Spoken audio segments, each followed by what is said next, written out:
تو اللہ نے فرمایا کہ فسیروا فی الارض فانظروا کیف کان عاقبۃ المکذبین، اے نبی صلی اللہ علیہ وسلم آپ ان سے یہ کہیں کہ زمین میں چلو پھرو اور دیکھو کہ تم سے پہلے جنہوں نے اللہ کی بات کا انکار کیا، جھٹلایا اسے، ان کا کیا انجام ہوا۔ وہ زمین سے مٹا دیے گئے۔ For that, you have to turn off airplane mode. عرب کے لوگ عام طور پہ مکے کے لوگوں کا پیشہ تجارت تھا،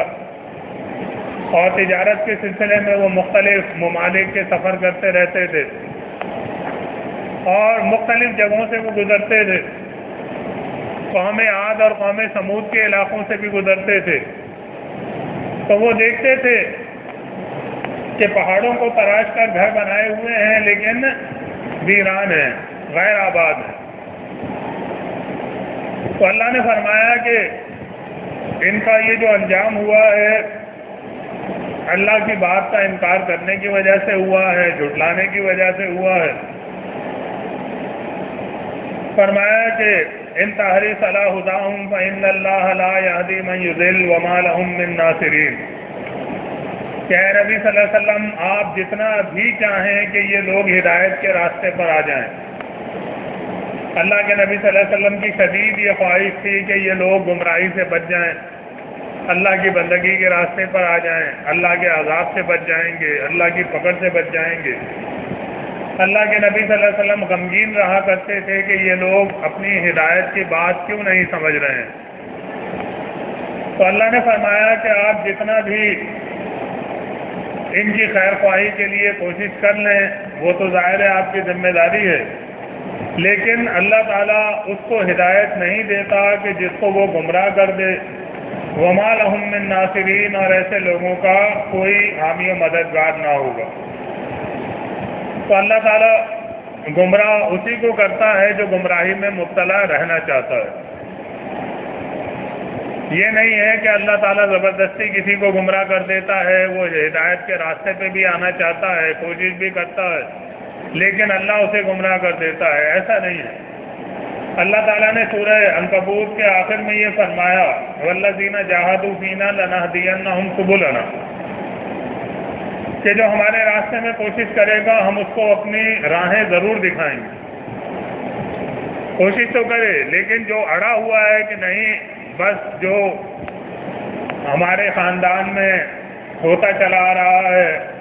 جو باپ دادا سے دیکھتے چلے آ رہے ہیں وہی ہم کریں گے، وہ حق بات کو سننے کی ہی کوشش نہ کرے۔ جس طرح سے مشرکین مکہ کی ایک بڑی تعداد کا حال تھا کہ وہ کانوں میں انگلیاں دے دیتے تھے کہ محمد صلی اللہ علیہ وسلم کی بات جو ہے وہ کانوں میں نہ پڑے۔ وہ نوح علیہ السلام کو دیکھ کر اپنے چہرے جو ہے وہ کپڑوں سے چھپا لیتے تھے کہ نوح علیہ السلام کو ہم دیکھیں بھی نہ۔ تو ایسے لوگوں کو اللہ تعالیٰ زبردستی ہدایت نہیں دیتا۔ حدیث میں یہ آتا ہے کہ ایک صحابی ہیں، نام اس وقت میرے ذہن میں نہیں آ رہا ہے، تو وہ یہ بیان کرتے ہیں کہ میں مکہ آیا اور میں شاعر تھا، مجھ سے مکے کے بعض لوگ ملے، انہوں نے کہا کہ دیکھو بھائی یہاں پر جو ہے نا ایک صاحب ہیں اور ان کا دماغ جو ہے وہ صحیح کام نہیں کرتا ہے، لیکن وہ باتیں ایسی کرتے ہیں کہ جو سنتا ہے اس کے اوپر جادو ہونے لگتا ہے، تو لہذا تم جو ہے نا یہاں پر دھیان سے گھومنا، اس شخص کی باتیں تمہارے کان میں نہ پڑ جائے۔ زماد الازدی رضی اللہ عنہ صحابی کا نام، تو وہ کہتے ہیں کہ ایک دو دن تو میں اسی طرح سے ہی رہا مکے میں کہ میں بڑے احتیاط سے بڑے جو ہے اس سے جو ہے پھرتا تھا کہ کہیں اس شخص کی بات میرے کان میں نہ پڑ جائے اور میں گمراہ نہ ہو جاؤں۔ تو لیکن پھر میں نے سوچا کہ میں ایک عقل مند آدمی ہوں، کوئی بچہ نہیں ہوں، باشعور ہوں، اور اچھی طرح سے میں اچھے برے کو سمجھتا ہوں، تو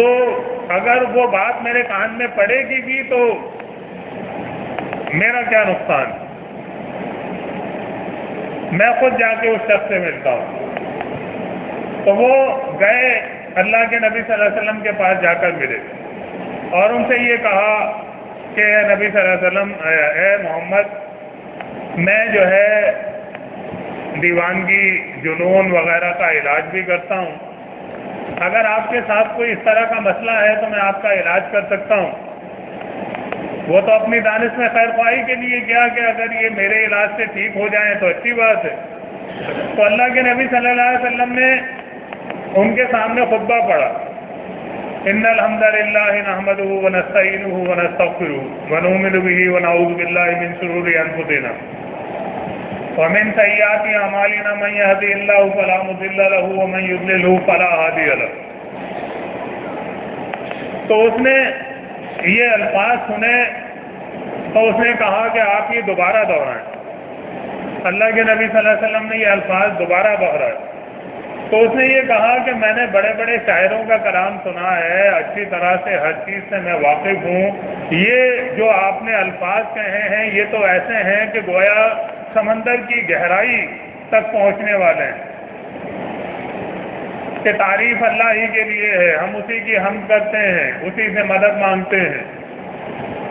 اسی سے ہم مغفرت چاہتے ہیں، اسی پر ہم ایمان رکھتے ہیں، اور اللہ جس کو گمراہ کر دے اس کو کوئی ہدایت دینے والا نہیں، اور جسے وہ ہدایت دے دے اسے کوئی گمراہ کرنے والا نہیں۔ تو اس نے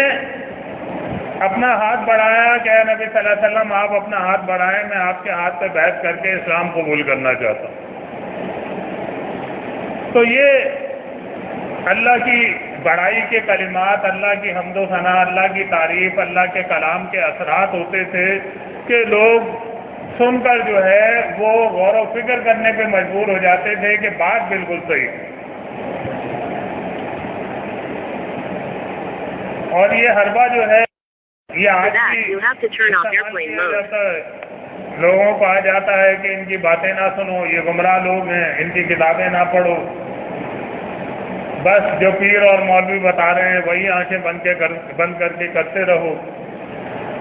تو اللہ نے فرمایا وَأَقْسَمُوا بِاللَّهِ جَهْدَ أَيْمَانِهِمْ لَا يَبْعَثُ اللَّهُ مَن يَمُوتُ، کہ یہ لوگ اللہ کے نام کی کڑی کڑی قسمیں کھا کر کہتے ہیں کہ اللہ جس کو موت دے دے گا اس کو دوبارہ نہیں اٹھائے گا۔ بلا وعدًا علیہ حقًا ولکن اکثر الناس لا یعلمون، کیوں نہیں، یہ تو ایسا وعدہ ہے اللہ کے ذمے جو پکا ہے، جس کو کرنا اللہ تعالیٰ کے لیے لازم ہے، لیکن لوگوں کی اکثریت اس بات کا علم رکھتی نہیں۔ تو ایسے بھی لوگ پائے جاتے تھے جو آخرت کے انکاری تھے، وہ یہ کہتے تھے کہ بس ہم مریں گے، مٹی میں مل جائیں گے، پھر دوبارہ نہیں اٹھنا ہے۔ سورہ یاسین میں اللہ نے فرمایا کہ وہ کہتے تھے کہ من یحیی العظام وہی رمیم، کہ یہ جو ہڈیاں بوسیدہ ہو گئی ہیں، بھربھری ہو گئی ہیں، مٹی بن رہی ہیں، ان کو دوبارہ کون اٹھائے گا؟ تو اللہ نے فرمایا قل یحییھا الذی انشأھا اول مرہ، کہ نبی صلی اللہ علیہ وسلم آپ یہ کہتے ہیں ان کو وہی اٹھائے گا جس نے پہلی بار ان کو کیا۔ For that, you have to turn off airplane mode. تو فرمایا کہ یہ اللہ کے ذمے پکا وعدہ ہے، اور یہ اس لیے ہے کہ لیبین لہم الذی یختلفون فیہ ولیعلم الذین کفروا انہم کانوا کاذبین۔ قیامت اس لیے آنی ہے، دوبارہ لوگوں کو اس لیے بھی اٹھایا جانا ضروری ہے تاکہ دنیا میں جو اختلاف وہ کرتے رہے اس کا اللہ فیصلہ کر دے۔ انبیاء انسانوں کے سامنے آئے، ان کے خیر خواہی کی باتیں کی، ان کی ہمدردی کی، ان کو اللہ کے راستے کی طرف بلایا، اللہ کے نیک بندوں نے انبیاء کا ساتھ دیا، اور جو انکاری تھے انہوں نے انبیاء کے اوپر، اللہ کے دوسرے نیک بندوں کے اوپر ظلم و ستم کیے، انہیں مشکلات اور پریشانیوں میں مبتلا کیا۔ تو اللہ نے فرمایا کہ بعض انبیاء کو لوگوں نے قتل تک کر دیا۔ تو ایسا ممکن نہیں ہے کہ جو مجرم ہے، ممکن ہے کہ اس کو دنیا میں اپنے جرم کی پوری سزا نہ ملے، تو قیامت کا آنا اس لیے بھی ضروری ہے تاکہ اللہ تعالیٰ پورا انصاف کر دے. جنہوں نے حق کا ساتھ دیا ہے اللہ کے لیے، انہوں نے مشکلات برداشت کی ہیں، پریشانیاں برداشت کی ہیں، ہر طرح کی انہوں نے پابندیاں اپنے اوپر لگائی ہیں جو اللہ نے عائد کی تھیں. اس کے نتیجے میں دنیا کے دوسرے لوگوں سے وہ پیچھے رہے زندگی کے معیار کے معاملے میں، تو لیکن اصل میں کامیاب تو وہی ہوئے. تو اللہ فرماتا ہے کہ فیصلہ اللہ تعالیٰ قیامت کے دن کر دے گا، پورا بدلہ دے دے گا. اس لیے بھی قیامت کا آنا ضروری ہے. وَلِيَعْلَمَ الَّذِينَ كَفَرُوا أَنَّهُمْ كَانُوا كَاذِبِينَ، اور کافروں کو بھی یہ پتہ چل جائے گا کہ وہ جھوٹے تھے. کوئی بابا، کوئی پیر، کوئی ملنگ، کوئی حضرت، کوئی ان کی مدد کرنے والا نہیں ہے. کوئی ایسا نہیں ہے کہ جو اللہ کی بارگاہ میں اڑ جائے کہ جی یہ میرا مرید ہے، اسے بخشنا پڑے گا. تو ایسے جھوٹے دعوے بھی بالکل واضح ہو جائیں گے. انما قولنا لشیء اذا اردناہ ان نقول له کن فیکون. فرمایا کہ جب ہم کسی کام کے کرنے کا ارادہ کرتے ہیں تو اس کے لیے ہم صرف یہ حکم دیتے ہیں کہ وہ ہو جائے، اور وہ کام ہو جاتا ہے. اللہ نے فرمایا کوئی بڑا لمبا چوڑا انتظام ہمیں نہیں کرنا پڑتا ہے.